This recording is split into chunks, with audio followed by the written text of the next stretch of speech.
Hello and welcome to the new video. In today's video we're going to take a look at the new Tinkaton, and I'm very sorry that this video is, of course, like for most people it's kind of early now. For me it's a little bit late because I only realized 2 hours into the event that there was an event, and luckily I actually got the event ticket gifted, which I kind of wanted to see real quick who it was because I want to give them a shout out. But yeah, thanks so much for gifting me the event ticket because this allowed me to get this Pokemon a little bit faster, because if you get the event ticket, you just have to make a snapshot of your body, and that's basically it. And then afterwards, you're going to be able to encounter this Pokemon once here from a quest, which is kind of cool, and you can just evolve it straight away. And you're going to be able to get this Pokemon guaranteed for the Open Great League, which is really, really cool. And so today we're going to take a look at the new Tinkaton. Tinkaton is having one small issue.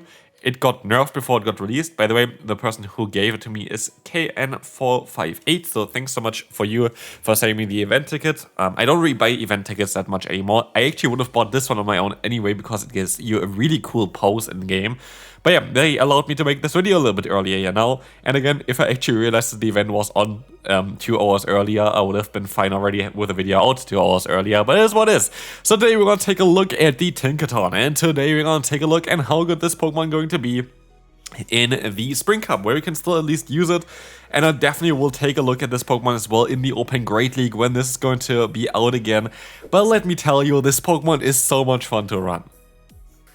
So, how did this Pokemon get nerfed? This Pokemon had before, like based on the code again, like this can be something that they change most of the time beforehand anyway, just to balance stuff out and whatever. Tinkaton had Brutal Swing in the moveset before. Nowadays, it's only Play Rough, Heavy Slam, Bulldoze, and Flash Cannon. Bulldoze, I guess, is the cheapest move that this Pokemon could learn, with I think like 40 energy, but doesn't do damage and doesn't really give you great coverage. And so Play Rough, Heavy Slam is kind of what you want to run. Play Rough going to be the harder hitting move. Heavy Slam going to be the move that you kind of want to have as like the cheap move to go for. You have an amazing typing. You have the typing that also Mawile has, we have on the team here. But why would you want to run Tinkaton over Mawile? Mawile has the same typing. Mawile has Iron Head, which is the exact same as Heavy Slam, by the way. Don't know why we need 2 Steel-type moves that do the exact same thing, that are learned from most of the same Pokemon. I don't know, like they're literally both, I think, 70 damage for 50 energy or something like this. Not great, but like still kind of usable at least. So yeah, both of them are the exact same. You have Play Rough on the Mawile as well. So why would you want to run this Pokemon over the Mawile? If we take a look at Mawile, Mawile has an overall stat product of 1824, which is quite decent. It is not very bulky, it is not very squishy, it's somewhere in between.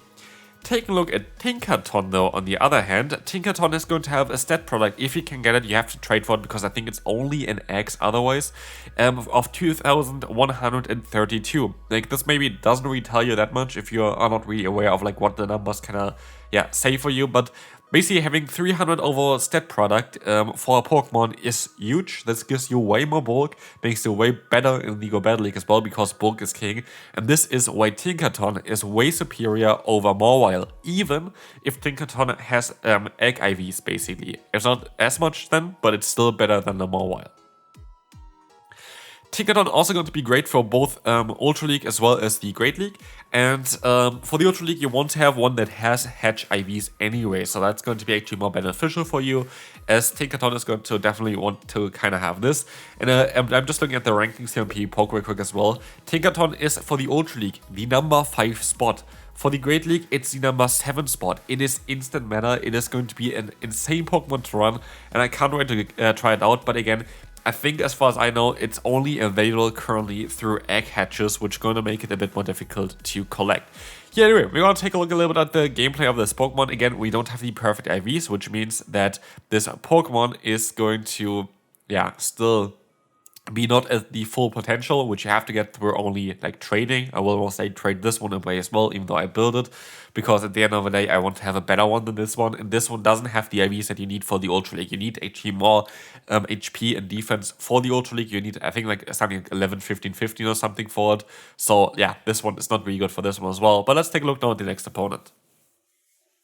Of course, this team might not be ideal. I built this team basically in like 1 minute and just tried to find something around Astonish Mawile as a say-swap. I still like the team a lot. And funnily enough, Astonish Mawile was really cool because you were able to even realign against Pokemon like Gastrodon. somehow, basically every opponent I faced had Gaston in the back, which is really annoying if you have a double steel backline like we have. I don't know why, like, Spring Cup really changed the meta quite often, I feel like, while it was out so far, but again, like, this is going to be not really that relevant for the video anyway. We're going to want to take a look at what the Tinkaton can do. The one issue, of course, if the opponent is going to be able to resist the fairy type damage, like, Heavy Slam is not a great charge move. Like, Heavy Slam definitely is not a great charge move. But if we take a look into the future a little bit there, this Pokemon would learn the move Gigaton Hammer, which is the signature move of this Pokemon, which I would assume is going to be a very hard-hitting move for this one, and it's a Steel type move. So, having a weak Steel type move currently is going to just give this Pokemon opportunity for very likely a community day, which is very likely going to be like 1 or 2 years only, because Pokemon Go is a forever game. They kind of want to hold on with this kind of stuff anyway. But yeah, whenever we're gonna get the community day for the Tinkaton and we're gonna get the Gigaton Hammer on this Pokemon going to be even more insane. So like, there is still room for improvement for this Pokemon, but this doesn't mean that this Pokemon isn't good already. This Pokemon is already very, very great on its own, but also, yeah, if it had Brutal Swing, it maybe would have been a little bit too overpowered. Anyway, let's take a look here at the next opponent. We're going to have the Lantern here against us. That's really bad for us, but we're going to have here the Morwell that can swap in. And we're going to go for the Power Punch. Power Punch Astonish Morwell was honestly a lot of fun as a say-swap here for this team, because a lot of people just kind of want to swap into like the Pokemon that they would usually counter the Morwell with. For example, something like a Jealous Dispel or something like this. That's what I kind of was hoping for as well. And also we're going to have here the combination of having a lead that's going to be a Ghost type and a say-swap that still has the Ghost type coverage, which I said in so many videos already, that's my favorite style of team building. Having coverage of the lead on your say-swap is so important a lot of times.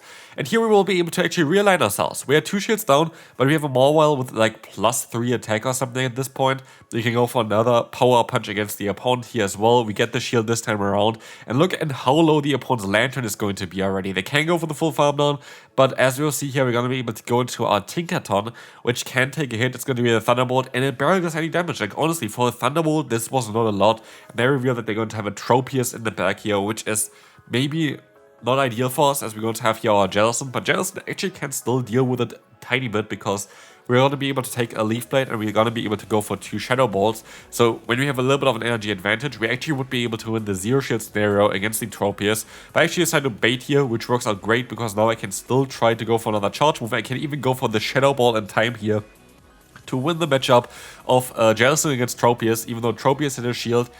That's kind of weird, but I'm going to be able to win the battle, as Tinkaton would have survived any kind of hit here anyway. So next up, we're going to have Credilli against us. We're going to swap out into our Morwell and get out the opponent's Gastrodon. That is perfectly fine. We're going to be able to go for the Play Rough now against them, which is going to be so nice, as we're going to see here. Play Rough going to connect, going to get the shield of KO for the opponent here. So we didn't get the KO of the Gastrodon, but so many people kind of fell for the bait there with just, yeah, baiting out the opponent's Gastrodon and still kind of knocking them out with the Astonish plus Play Rough, which is really, really cool. But yeah, again, I don't know why I encountered so many Gastrodon today. I didn't really see that many Gastrodon the last time I really played this cup. But yeah, Gastrodon seems to be a little bit more common, which is what it is. But as you see here, they're going to have the Credilli still. We have our, like, the hammer. Like, it looks so funny. It looks so funny how the thing has, like, its big hammer there. But we're going to see the meta coming in. And this definitely is something that's playable for us, because what we still have here is our Tinkaton, which can resist the fast move. While we're debuffed right now, we're still going to do some solid damage. And we can take Aerial Ace, but I was hoping that they mostly go for like something like a Water Pulse and I can swap out. I wanted to keep my energy for swapping out, but I'm not going to be able to do that before the opponent gets to their next charge move, and so I swap out here now. I tried to go for the charge move. I sure went for the Surf straight away, but I was kind of over tapping here, which is kind of annoying. But we still survive with 1 HP, which now allows me to go for a Shadow Ball instead against the Credilli, which is actually really important because this puts them into range for 1 Heavy Slam, and so we can go for that Heavy Slam against the opponent. All their hits are resistant here on us anyway. They still decide to use a shield, and we kind of have to play that cool here, because we have to hope that we can still knock them out with the Heavy Slam even after the debuff. I'm not too sure if it's going to be enough, because A, Heavy Slam is not a great move, B, the opponent is very bulky, and C, we got the debuff, but it's still going to be enough for us, and with that we can reach another Heavy Slam. And look at Tinkaton chipping away at the opponent, going to be able to win us this battle, and we can move on to the next opponent. Of course, this is basically the worst possible Pokemon to encounter. The Cacturne is not going to be great for us, but we see here again the Gastrodon stopping in, which allows us to go for our Play Rough, which is going to do some very nice stab damage to put them into a range where we can farm them down. And now it's the guessing game. Do they go into their Cacturne again, or do they go into their other Pokemon? And I decided to go back into my Jellicent, and I got it right. The opponent went into their other Pokemon to counter whatever I want to bring in, because I was fearing, of course, the potential of having the Jellicent aligned and locked in against the opponent's Cacturne. But I was able to go for this bait doesn't make sense, by the way. Hopefully they shield. They don't shield. I don't know why I went for this, but I will be... Actually, I didn't go for that one. I had to give my girlfriend the phone at this battle. I remember because someone was knocking at the door. So yeah, this is my girlfriend actually playing for a little bit, which you also see in how that she swipes, which is kind of funny because I swipe differently. And I was wondering why she went for stuff, but still shouts to her. Thanks so much for, I think at this point I take the phone over again, but thanks so much for taking over. It's still, well, Surf maybe wasn't the correct play there directly. It's still going to work out for us because, as we will see here, we get the opponent low, we still have the energy on the Jellicent, and now Surf is going to be the right play, and I go for the Shadow Ball. That is me going for the Shadow Ball here, completely silly, so I guess we both make some silly mistakes here in this battle, but it's going to be fine because we're still going to win here, and we can move on to the next opponent. But yeah, that was a funny one. Like, that was just, yeah, like I just literally in the middle was like thinking, why did I go for the Surf? And I was like, I don't remember going for the Surf here, because I didn't actually have the phone at that point. Anyway, we're gonna be able to go for a Play Rough against the next Gastrodon, and like you see, like I'm not joking, like why is Gastrodon like literally everywhere all of a sudden? Like I had like, I think this is the 4th matchup here so far. I think in every second battle we had Gastrodon stopping into our Mawile. Like what? Like that is insane. But anyway, we're going to see the foul play coming through here. We're going to be able to go for the Surf against us, against the opponent there, which is going to be hopefully better. I hope they can outspeed them here next. But yeah, I can actually outspeed them, which is why I went for the Surf. I know that I wouldn't be able to go for 2 Surfs, but I wouldn't be able to go for a Surf and a Shadow Ball. And now it's down to our Tinkaton. Here's the thing. The opponent goes into the Credilli, and you're gonna see as well that I can go for a Heavy Slam. It does a lot of damage. It does enough that we can definitely two-shot them. Should I use a shield here or not? I decide to no shield. The reason is, while a Rock Tomb does some sword damage here as well, it is resisted. And nowadays, most Klefki are running actually a Flash Cannon over the Play Rough. So I was kind of worried about the potential of having a Flash Cannon Klefki against me. And I decide to no shield here the foul play, which it is going to be, which is really, really nice. The issue is now, I know at this point already that I lost this battle. Why? Because I went for a foul play before I can even get close to the Heavy Slam. I know that I'm not going to be able to outspeed them here because they need only minimum, like maximum of 3 fast moves. They actually only need 1 fast move to get to another one. And with this, we're sadly going to lose this one here, but close game there, good game to the opponent. We can move on to the second to last battle, where we're going to face the Jellicent against another Jellicent. So, this is an absolute guessing game. Do we go for the Surf? Good. Does the opponent go for the Surf? The opponent goes for the Surf, gets the shield bait correct. I go for the Surf here, and they are going to call the bait. So I completely, yeah, got destroyed here on the first turn. Like literally destroyed here on the first turn, basically, where the opponent decides to go for the bait, get it done correctly, and then I'm just in such a bad position. You know who's in a bad position now as well, though? The Weezing, because they don't know that we are not running the Iron Head, and an Iron Head is going to knock them out from this range. They know that we generate energy faster than we would do with Fire Fang. I do think, yeah, we do generate energy a little bit faster. I think in this, for each Astonish you get 10 energy, which is 3.33 per turn. For each Fire Fang you get 6 energy, which is 3 per turn. So yeah, you get a little bit more energy with the Astonish. And so the opponent needed to use some shields there. And I was thinking, based on how they behave there, they were like they're running Overheat as well. But they don't. They're actually running Brutal Swing, which forces me to swap out of here. They go into the Tropius, and now it's time for the Hammer to come out. We're going to have Tinkaton here, going for the Play Rough. And at this point, I know already, Tinkaton should be able to just completely sweep the entire opponent's team, because they're going to go ahead and go for a Leaf Blade here. No, it's an Air Relays. He shouldn't go for the Air Relays. Both are resisted, and they know that as well, and they decide to forfeit here.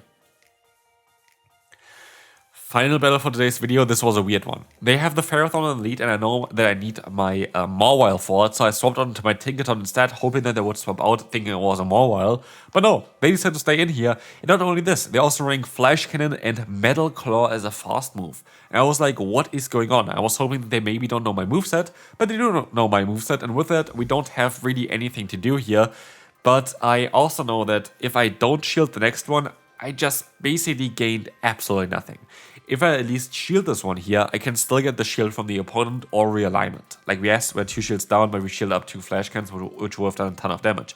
Here you saw me actually clicking onto the Jellicent, but the game didn't register that, and so they never swapped me out onto the Weather Ball. And I swap out next. Why do I swap out into a Water type Pokemon against a Grass type Pokemon? Answer is, a lot of times they're currently running Dazzling Gleam or the Hyper Beam. Hyper Beam gives you better coverage against Pokemon, for example, like the Galarian Weezing. Dazzling Gleam going to be the better move generally, so I didn't expect a Solar Beam. Guess I was wrong. And so, yeah, this is kind of how it goes. You know what's also kind of a little bit awkward though? I go for one charge move here, I go for another charge move, I know that they have a Weather Ball now. Now I want to swap out and try to snipe them with the Astonish. I swap out a little bit too late, but still, I should have been actually able to get the KO here because they went for the extra fast move, but I didn't. And so I get a ton of damage onto me, which just wins them the battle, which is kind of annoying. The game sometimes is a bit tricky, but it's going to be it for this video. Still, Tinkaton absolutely must have for the Go Battle League. Hopefully you enjoyed this video. If you did, feel free to leave a like, and I will see you then. Bye bye.